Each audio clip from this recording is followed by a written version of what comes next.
যে ইডির অফিসে গিয়ে অতর্কিতে হামলা করা, এটাও প্ল্যানের অংশ নয় তো। কাটআউটের অর্থ কি?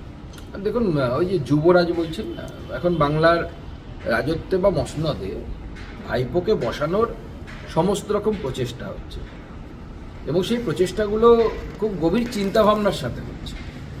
এবং তো আমার মাঝে মাঝে মনে হয় রাজনৈতিক বিশেষজ্ঞরা আরও বলতে ভালো পারবে যে ইডির অফিসে গিয়ে অতর্কিতে হামলা করা, এটাও প্ল্যানের অংশ নয় তো। যে কোর্ট একটা অ্যাডভার্স কোনো রায় দেবে, তোমরা মেনে নাও অভিষেককে, নচেত তো অভিষেককে মানতে রাজি নয় বুড়ো যারা আর কি, বা পুরনো যারা আছে তারা মানতে রাজি নয়।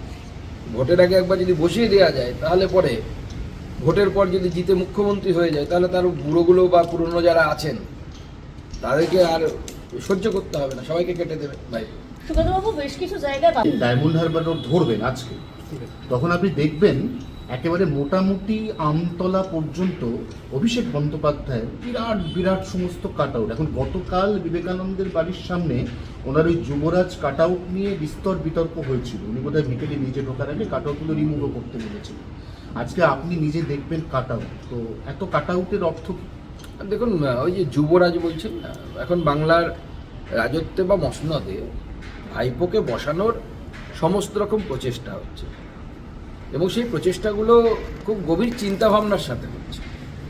এবং তো আমার মাঝে মাঝে মনে হয় রাজনৈতিক বিশেষজ্ঞরা আরও বলতে ভালো পারবে যে ইডির অফিসে গিয়ে অতর্কিতে হামলা করা, এটাও প্ল্যানের অংশ নয় তো।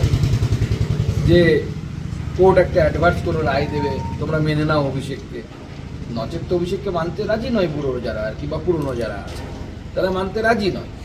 ভোটের আগে একবার যদি বসিয়ে দেওয়া যায় তাহলে পরে ভোটের পর যদি জিতে মুখ্যমন্ত্রী হয়ে যায় তাহলে তার বুড়োগুলো বা পুরনো যারা আছেন তাদেরকে আর সহ্য করতে হবে না, সবাইকে কেটে দেবে ভাই। সুগতবাবু, বেশ কিছু জায়গায় কাটআউটের অর্থ কি? দেখুন, ওই যে যুবরাজ বলছেন না, এখন বাংলার রাজত্বে বা মসনদে ভাইপোকে বসানোর সমস্ত রকম প্রচেষ্টা হচ্ছে এবং সেই প্রচেষ্টাগুলো খুব গভীর চিন্তাভাবনার সাথে হচ্ছে। এবং তো আমার মাঝে মাঝে মনে হয় রাজনৈতিক বিশেষজ্ঞরা আরও বলতে ভালো পারবে যে ইডির অফিসে গিয়ে অতর্কিতে হামলা করা, এটাও প্ল্যানের অংশ নয় তো।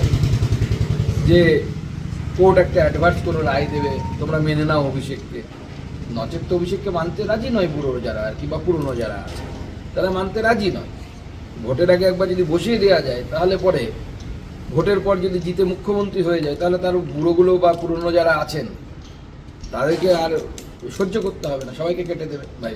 সুগতবাবু, বেশ কিছু জায়গায় ডায়মন্ড হারবার রোড ধরবেন আজকে, তখন আপনি দেখবেন একেবারে মোটামুটি আমতলা পর্যন্ত অভিষেক বন্দ্যোপাধ্যায়ের বিরাট বিরাট সমস্ত কাটআউট। এখন গতকাল বিবেকানন্দের বাড়ির সামনে ওনার ওই যুবরাজ কাটআউট নিয়ে বিস্তর বিতর্ক হয়েছিল। উনি বোধহয় বিকেলে নিজে ঢোকার আগে কাটআউটগুলো রিমুভও করতে বলেছিলেন। আজকে আপনি নিজে দেখবেন কাটআউট, তো এত কাটআউটের অর্থ কি? দেখুন, ওই যে যুবরাজ বলছেন না, এখন বাংলার রাজত্বে বা মসনদে ভাইপোকে বসানোর সমস্ত রকম প্রচেষ্টা হচ্ছে এবং সেই প্রচেষ্টাগুলো খুব গভীর চিন্তাভাবনার সাথে হচ্ছে। এবং তো আমার মাঝে মাঝে মনে হয় রাজনৈতিক বিশেষজ্ঞরা আরও বলতে ভালো পারবে যে ইডির অফিসে গিয়ে অতর্কিতে হামলা করা, এটাও প্ল্যানের অংশ নয় তো। যে কোর্ট একটা অ্যাডভার্স কোনো রায় দেবে, তোমরা মেনে নাও অভিষেককে, নচেত তো অভিষেককে মানতে রাজি নয় বুড়ো যারা আর কি, বা পুরনো যারা আছে তারা মানতে রাজি নয়। ভোটের আগে একবার যদি বসিয়ে দেওয়া যায় তাহলে পরে ভোটের পর যদি জিতে মুখ্যমন্ত্রী হয়ে যায় তাহলে তার বুড়োগুলো বা পুরনো যারা আছেন তাদেরকে আর সহ্য করতে হবে না, সবাইকে কেটে দেবে ভাই। সুগতবাবু, বেশ কিছু জায়গায়